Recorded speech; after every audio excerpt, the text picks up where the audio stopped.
عمرك خسرت صفقة وبعدها اكتشفت إن اللي اتجرح مش البيزنس ده الأنا؟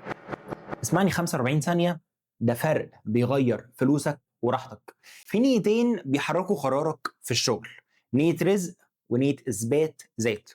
إثبات الذات بتظهر في 3 حاجات واضحة. أول حاجة بتطرد أي عميل عشان ما ينفعش أطلع خسران.